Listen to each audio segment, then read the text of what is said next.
So now what exactly is it that you want out of me? You need me to do what? Because I come with a price.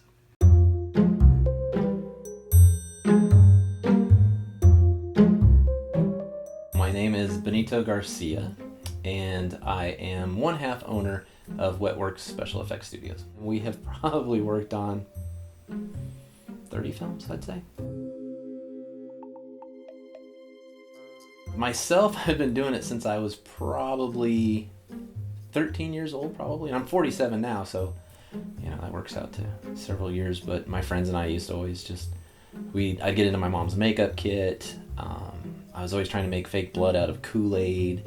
Anything I could mix together to sort of kind of look like blood. One friend, his dad had a video recorder, one of those gigantic VH1s that you put the whole VH tape in. And we didn't know anything about editing, so you tried to, you know, stop and pause and play or record and do all those things and try to edit on the tape in the camera. And we just make these goofy little horror movies. My inspiration was a film. We were into it as kids for sure. And it was just a little bit here and there, and I was reading Fangoria magazine. And at the time, I was from such a small town that all I could see or know about these great horror slasher films were what I read in the magazines. And every once in a while, my movie theater would get a horror movie, not very often. But the film Day of the Dead from 1984, George Romero, huge into zombies and horror and gore, and it was just a blood fest.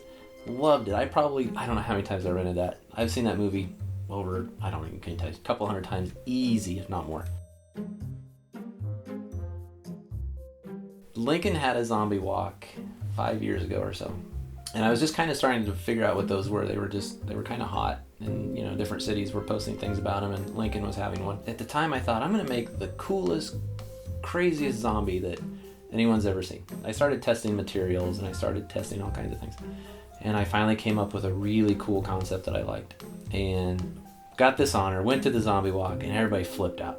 It was so good. And again, that's my ego. It was great. It's the best zombie there. And then that just snowballed. And then, you know, where we're at now.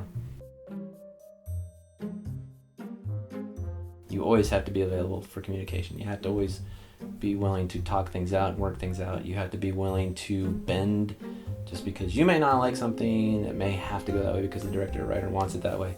I think the way you conduct yourself on set, sure, it's always a lot of fun, and the types of films that we make are always a lot of fun. And there's time for goofing around and laughing and joking, and it just always tends to happen, it seems like.